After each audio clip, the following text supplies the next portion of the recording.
A man needs a woman as much as a fish needs a bike, and this is not a joke, guys. High-value women are so scarce that an increasing number of men are giving up on dating and going their own way, or, in some cases, going abroad to find marriageable partners. Yes, you heard that right. I've been to multiple Western countries, so I know what I'm talking about, and I guess you have already witnessed this. Let me give you an example. In Spain, I saw many Spanish men dating and marrying Latinas, which didn't surprise me given how entitled Spanish women generally are. Yes, feminism is vastly accepted there, but Latinas come from poorer countries where feminism is not a thing and people have huge families. It is not uncommon to see Western men dating girls from Muslim countries, Latin America, Asia, or Eastern Europe. Today, you're about to know why this happens and why looking for a partner abroad is an option multiple Western men have already considered. But before we go deeper, let me share the comment of the day. Shout out to Florida Greg. He said, "Sadly, there are too many males who listen and believe the social liberal nonsense of today. They aren't masculine enough. They don't have a life, no hobbies. They claim to be lonely. Oh, boo-hoo. Put your big boy pants on and grow up. Nobody, and I mean nobody, should lock you down. Be the best you can be. Concentrate on yourself. Another person doesn't complete you. That idea is woman's/liberal society biz. You are the only one who can complete yourself. Like what you see in the mirror. Be financially stable, smart, think logically, then look for the same in a partner that brings the same to the table." Greg, I couldn't agree more. But unfortunately, the world is full of these beta simps. They really are letting us down. Florida Greg, don't forget to reach out to us by email to claim your $5. As usual, guys, I will pick one comment from each video. It may be the funniest, the most light, or one that touched me, so don't forget to leave a comment, and you may be our next winner. Now, back to the video. Let's face it, the judicial system is getting more and more hostile toward men. Chances are you know a man who had a hard time during a divorce or suffered from false accusations. That man might be you if you don't play your cards right. If you are intimate with a woman, she will probably stab you in the back by cheating on you or just going to the police. Let me tell you a small anecdote to illustrate my point. A friend of mine was studying in college and had some friends, including a lesbian white girl from another city in the country. One day, since the train wasn't circulating at that time of night, it was around midnight, he stayed at her house and had to sleep on her bed. She lived with 2 other girls, so there were no rooms available. My friend and this girl had a bit of foreplay, so to speak. I mean hugs, basically, because it was cold, but they had no intimacy. The next day, they talked things over to clarify what they did and agreed on setting clear boundaries. However, a few months later, she told everyone he tried to get intimate with her, so many of his friends started to reject my friend and make assumptions without knowing his side of the story. Fortunately, he's friends with 2 loyal guys in his group who listen and understand him.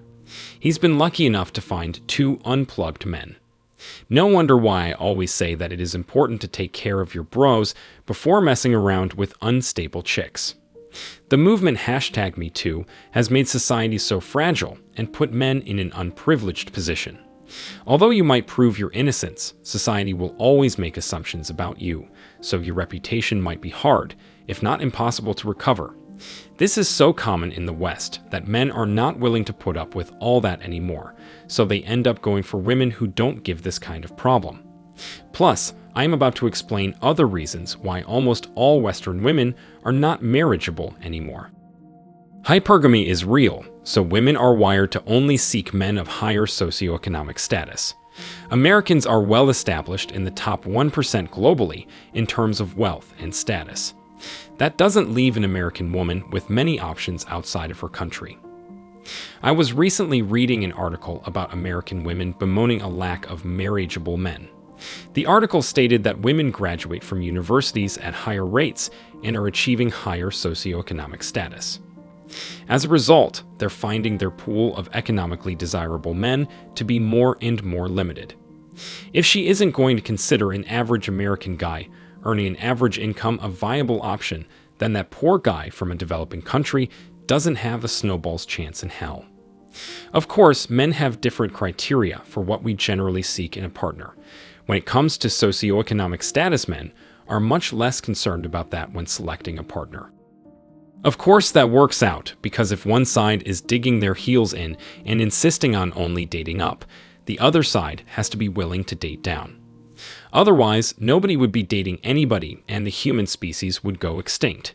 So while a foreign person of lower socioeconomic status wouldn't even be considered a woman, a man would consider a woman like that who possesses the qualities that men seek in a romantic partner. Let me give an example. A man and a woman are both wealthy, high-powered partners at a prominent law firm and meet at the grocery checkout. The man might see that female cashier and think, hey, she has a pretty face, a friendly personality, and seems fun. I might like to date her, while the woman sees that girl bagging her groceries beneath her.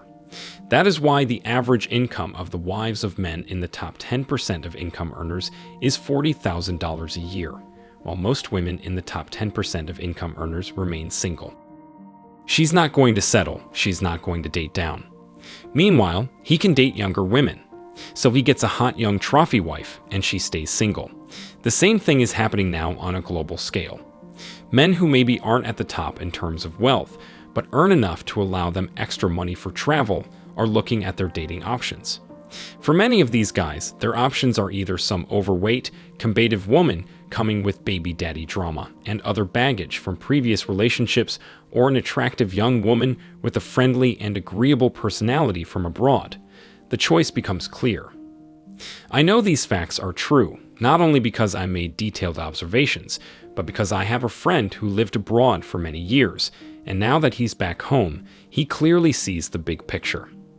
He says that American men are fed up with American women and prefer foreign women. There is a growing sentiment of dissatisfaction with the dating scene in America, so several men think the grass might be greener on the other side.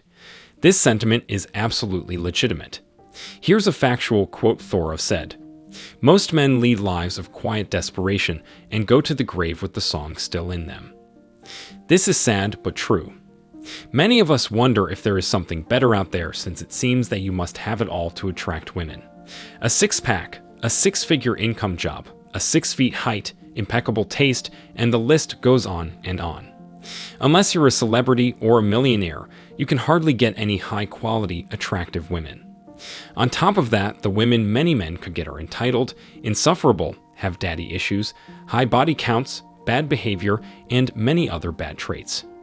As a result, most men feel a lack of self-esteem and tend to go for other women.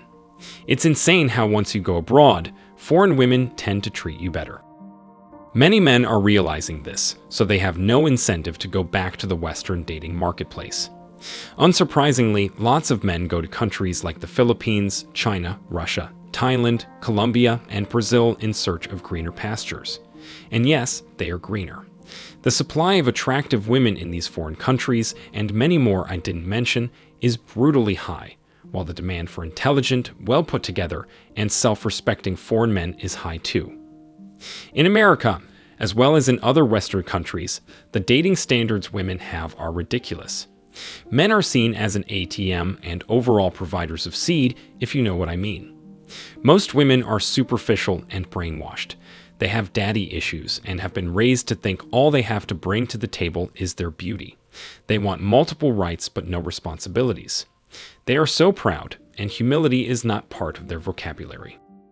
To wrap this video up, let me remind you that a life of singlehood is a great option just in case you can't move abroad.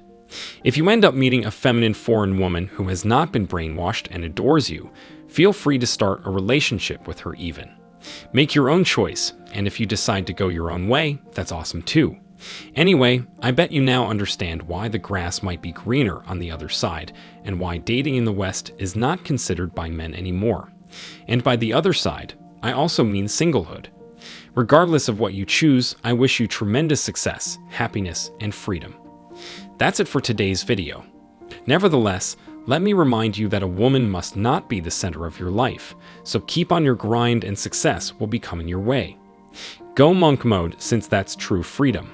I encourage you to check my videos on the subject. Now it's your turn. What do you think? Have you ever met a foreign woman who looked more desirable than the entitled Western chicks? Would you date her or still want to go your own way? Let me know your thoughts in the comment section below. Remember that if you leave the best comment, you will get $5. Thank you so much for watching. If you found this video useful, hit the like and subscribe buttons, comment, and share it. See you in the next video. Till next time.